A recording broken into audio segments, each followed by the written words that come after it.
Hello दोस्तों, मैं हूं आपके साथ एडवोकेट शरण। और आज मैं एक नए विषय को लेकर के आया हूं कि मान लीजिए पति अगर खर्चे का मुकदमा करती है आपके ऊपर 125 सीआरपीसी या 127 सीआरपीसी में, तो आप खर्चा देने से पत्नी को किस तरीके से बच सकते हैं। आप किस कंडीशन में पत्नी को खर्चा नहीं देंगे, या आप किस कंडीशन में पत्नी को खर्चा मांगती है तो नहीं देंगे, और क्या आपका कानूनी अधिकार है कि आप इससे अपना बचाव कर सकते हैं। इस वीडियो में आज मैं आपको बताऊंगा। इससे पहले अगर आप लोगों ने मेरे चैनल को सब्सक्राइब ना किया हो तो कर लीजिए प्लीज़। तो बात करूंगा नो मेंटेनेंस वाइफ। तो किस तरीके से आप पत्नी को खर्चा देने से बच सकते हैं, मैं बात करूंगा। मान लीजिए अधिकतर मैंने देखा है कि कई मामलों में अगर मान लीजिए पति पत्नी में अगर झगड़ा हो जाता है, लड़ाई झगड़ा हो गया, और पत्नी बिन कारण, अगर लड़ाई झगड़ा नहीं भी होता है और अपनी पत्नी जो है वाइफ अपने मैके जाकर के रहने लगती है और वहाँ पर रहती है, आने का नाम ही नहीं लेती है, या मान लीजिए झगड़ा नहीं भी हुआ और किसी कारणवश जो उसको मालूम होगा लड़ाई झगड़ा नहीं हुआ, पति ने कुछ कह भी नहीं, कोई बात भी नहीं हुई, कोई झगड़ा भी नहीं हुआ, और बिन कारण ही वो अपने मैके में जाकर रहने लगी, और 1 महीने रही, 2 महीने रही, 3 महीने रही, साल भर रही, पति अगर जाता है और वो आती नहीं है मान लीजिए पति कोई मीडिएटर लेके जाता है जिसने शादी कराई, या कोई सगा संबंधी जो आपका भी हो, उसमें लड़के पक्ष का भी हो, उसको लेकर जाता है। उसके बाद में भी पत्नी अगर आने से इनकार करती है, या पंचों के बीच में फैसला होने के बाद भी पत्नी अगर आने से इनकार करती है और वो नहीं आ रही है, तो उसके बाद में भी अगर वो खर्चे का मुकदमा डालती है तो आप किस तरीके से मेंटेनेंस नहीं देंगे, खर्चा नहीं देंगे, ये आज मैं आपको बताऊंगा। मान लीजिए पत्नी है, पत्नी किस कंडीशन में, अगर आपसे कोई बात नहीं हो, मैके में जाकर के रह रही है और कोई बिना बात के ही रह रही है, और वहाँ से अगर वो मेंटेनेंस के 125 सीआरपीसी का मुकदमा आपके ऊपर डालती है कि मैं खर्चा चाहिए, तो आप कोर्ट में जाकर ये कह सकते हैं अपने जवाब में। जब वो 125 सीआरपीसी का मुकदमा आपके ऊपर करेगी तो उसके जवाब में आप ये कहेंगे, या आपका वकील आपके थ्रू, आप वकील के थ्रू अपना जवाब देंगे कि बिना कारण है, कोई कारण नहीं है, कोई लड़ाई नहीं है, कोई झगड़ा नहीं है, और ये अपने मैके में जाकर के इस समय से इतने समय तक रह रही है और इसने मुझे मेंटेनेंस किया है, तो मैं मेंटेनेंस क्यों दूंगा, मैं तो रखने को तैयार हूँ। नहीं मैंने मारा है, नहीं लड़ाई झगड़ा किया है, नहीं हमारे बीच में ऐसी कोई बात है तो ये बताए, कुछ भी नहीं, खर्चा मैं क्यों दूंगा, मैं तो साथ में रखने को तैयार हूँ, साथ में रह मैं खर्चा नहीं दे सकता। ये आपको प्रूफ करना होगा कि कोई बात नहीं हुई है, पहली चीज़। दूसरी बात में मान लीजिए पत्नी आपको पसंद नहीं करती है, या आपकी जोड़ी नहीं बनती है, या वो पहले से आपसे कह रही है हमारी जोड़ी जंगी है, या आप उसको पसंद नहीं है, मान लीजिए, ये आप कोर्ट को बताइए अपने जवाब में। दूसरा पॉइंट ये है, लेकिन साबित करना होता है कि आपको पसंद नहीं करती है, इस तरीके से। तीसरी बात ये है कि मान लीजिए आपकी शादी परिवार के दबाव में आकर के हो गई है, या लड़की की वो हो गई है, और वो किसी और के साथ में उसके संबंध है, या कोई पहले से शादी से पहले भी उसके किसी से संबंध थे, या वो प्रेम प्रसंग का मामला था, ये अगर आप कोर्ट में साबित कर सकते हैं, इससे भी आप मेंटेनेंस वाइफ को देने से बच सकते हैं। लेकिन आपको साबित करना होगा, ये बातें हवाई नहीं होती हैं। अगर आपको जवाब लिखना है तो उसके साथ में आपको सबूत भी देना होगा कोर्ट के अंदर, तभी कोर्ट उस पर विश्वास करता है। उसके बाद में मान लीजिए कि ये तो, और अगर आपकी वाइफ मान लीजिए पहले अगर कहीं जॉब करती थी,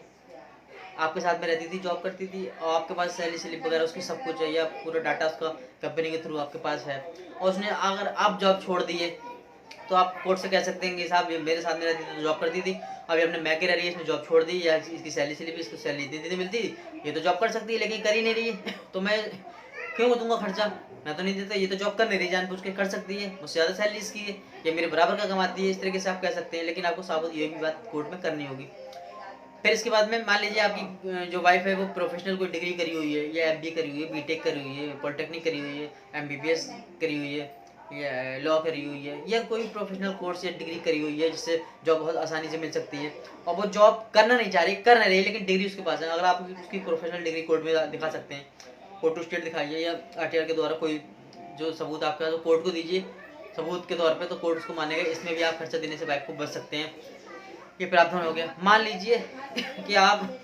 का खर्चा बन गया था, कभी पहले मुकदमा चला था, मैं उसके बारे में बात कर रहा हूँ। खर्चा बन गया था, इस समय वर्तमान बंधा हुआ है, और जब खर्चा बंधा था तो वाइफ जो नौकरी नहीं कर रही थी, लेकिन आप जब मुकदमा आगे चल गया और आपकी वाइफ जो है अब नौकरी करने लग गई, लेकिन खर्चा बंधा था उस समय नहीं कर रही थी, तो आप आईटीआई के द्वारा उसकी एक जो जांच है या रिपोर्ट है वो कोर्ट को दे सकते हैं कि सर जिस समय आपने खर्चा बांधा था मेरे ऊपर, उस समय तो ये जॉब नहीं कर रही थी, लेकिन अब ये जॉब कर रही है, और ये मैं 127 सीआरपीसी में आपके प्रावधान, ये प्रार्थना पत्र दे सकते हैं, प्रावधान है 127 सीआरपीसी में कि कोर्ट उस पर अमल कर सकता है और खर्चा या तो कम कर सकता है या बंद कर सकता है, ये भी है। लेकिन 127 सीआरपीसी में वाइफ को भी एक पूरा हक है कि अगर उसकी जो खर्चा वो कम है, उस खर्चा बढ़ा, किस तरीके से बच्चा हुआ है, बच्चा है, अगर वो उसका एडमिशन हो गया या स्कूल फीस बढ़ गई, कई तरह के खर्चे बढ़ गए, तो 127 सीआरपीसी में वो भी प्रार्थना पत्र दे सकती है कि आपने सर खर्चा बांधा था, वो मेंटेनेंस मेरे को पूरा नहीं पड़ रहा, मुझे खर्चा ज़्यादा है, मेरा खर्चा बढ़ाया जाए, उसको भी अधिकार है कि वो खर्चा बढ़वाने के लिए प्रार्थना पत्र 127 सीआरपीसी में दे सकती है, उसको भी प्रार्थना उसका अधिकार है। ये दोनों के अधिकार है, ऐसा नहीं कि अधिकार है आपको, उसको भी अधिकार है 127 सीआरपीसी में प्रार्थना पत्र देने का। दोनों किस तरीके से प्रार्थना ये कानून का जो पालन है वो कर सकते हैं, और दोनों को अधिकार दिए गए हैं अलग अलग। आपको है कि किस तरीके से मेंटेनेंस नो मेंटेनेंस नहीं दे सकते, ये आपको अधिकार है। आप सबूत देंगे तो कोर्ट आपकी बात पे अमल करेगा। लेकिन अगर आप पत्नी भी अगर सबूत देती है कि उसको खर्चे की जरूरत है और उसके बाद वाकई में कुछ नहीं है, मान लीजिए प्रोफेशनल डिग्री नहीं है, या वो कोई जॉब नहीं कर सकती, या अनपढ़, या करती नहीं थी जॉब, या वो घरेलू महिला है, तो वो उसको भी अपना पूरा अधिकार है 125 हजार में खर्चा मांगने का। लेकिन मैं ये बता रहा हूँ कि आप किस तरीके से खर्चा देने से बच सकते हैं, ये आपके पॉइंट लड़के के लिए बता रहा हूँ मैं, कि इस तरीके से अगर आपके पास सब बातें हैं कि लड़की का प्रोफेशनल डिग्री करी हुई है, मान लीजिए किस तरीके की लॉ वगैरह, MBA, BTech, पॉलिटेक्निक, या मान लीजिए वो पहले जॉब करती थी या करना नहीं चाह रही है, आपके पास पूरा सबूत है, उसकी सैलरी स्लिप वगैरह सब रखी हुई है पहले जॉब करने की, और आप उसने छोड़ दी है जॉब, फिर खर्चा मांग रही है, इसमें इन चीज़ों में आप खर्चा देने से बच सकते हैं कोर्ट को अगर सबूत के साथ अगर आप पेश करेंगे अपना जवाब तो। ये सब बातें हैं। लेकिन मान लीजिए, और अगर इस तरीके से आप वो साबित कर सकते हैं कि आपकी वाइफ की शादी हुई थी, लेकिन इसके जो नया संबंध किसी और से है, वो किसी और को पसंद करती है, आपके साथ नहीं रहना चाहती है, वो अगर आप कोर्ट में साबित कर सकते हैं तो भी आप खर्चा देने से बच सकते हैं, वो खर्चा मांगती है तो। लेकिन ये बातें सब हवाई नहीं चलती है, इसको आपको कोर्ट में साबित करना होगा, तभी आपकी बात पर कोर्ट अमल करेगा और आपके पक्ष में ऑर्डर करेगा। नहीं तो ये होता है कि लड़की का तो हक रहता है मेंटेनेंस का, और वो एक प्रावधान भी 125 सीआरपीसी में कि अगर आपने शादी की है और वो किसी कारण से अलग रह रही है तो आपको एक तो खर्चा देना है मुकदमे का, पहले भी जब तक मुकदमा चलता है तब तक